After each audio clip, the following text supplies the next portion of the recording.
Economia, com Ivana Moreira. Se você pensa que poucas pessoas trabalham numa segunda-feira que está intercalada com um feriado na ponta e um domingo de eleição no outro, desista dessa realidade, porque temos aqui a nossa colunista de economia, Ivana Moreira, chegando cedo para o trabalho. Ivana, bom dia. Bom dia, Paulo A pergunta que eu te faço é o seguinte: agora está aí consolidada a vitória da ex-ministra Dilma Rousseff. E o que é que os empresários mineiros acham da vitória de Dilma? Felizmente, os empresários estão tranquilos, embora, evidentemente, havia aí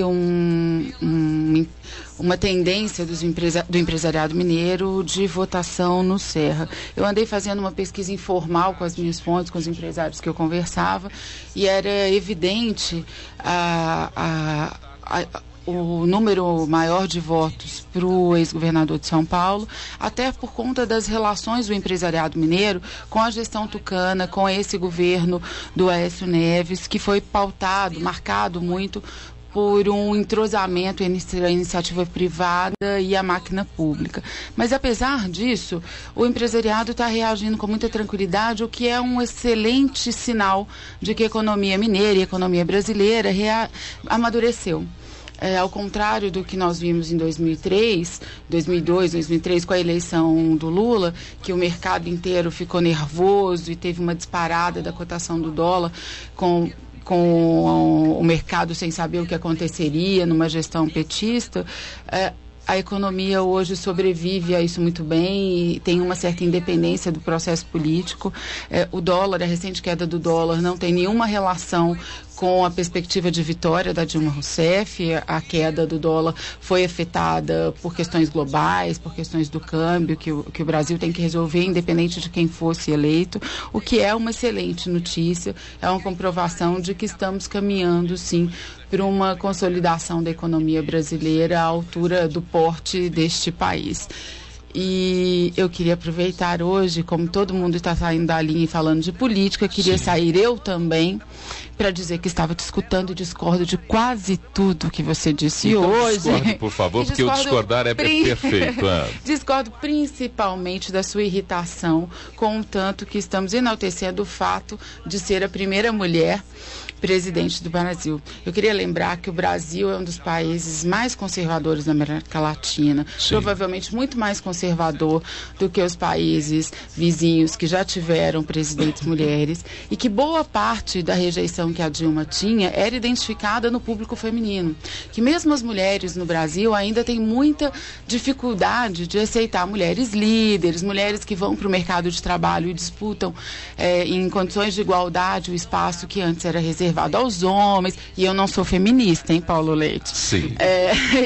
E que, por outro lado, muitas dessas mulheres que não conseguiram aceitar a proposta da Dilma, porque não conseguiam aceitar bem esse perfil de mulher, que votaram na Marina, votaram num perfil de mulher muito doce, religiosa, embora eu conheça a senadora Marina e saiba que ela é uma pessoa muito determinada, impressionantemente determinada para aquele porte físico tão pequenininho e frágil que ela tem, mas ela passa para o eleitorado uma sensação de suavidade, de meiguice muito maior do que Dilma Rousseff, e acabou atraindo muitas mulheres indecisas no fim do primeiro turno com esse perfil, de modo que acho profundamente relevante que registremos esse avanço comportamental no Brasil, de que o país tenha conseguido eleger uma mulher. Acho que é uma evolução natural. Assim, o país conseguiu aceitar que uma boa parte quisesse um governo de esquerda, por exemplo, quando Lula conseguiu, depois de tantas tentativas, ser eleito,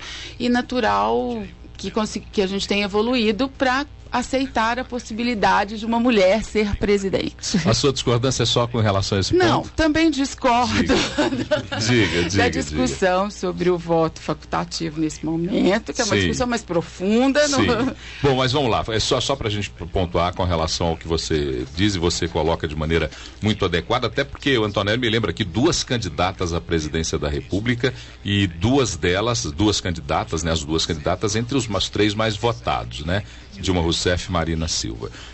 Só para ficar bem claro, a minha, entre aspas, irritação vem do fato da supervalorização que foi dado ao fato de Dilma Rousseff ser eleita presidente da República e ser a mulher eleita presidente da República.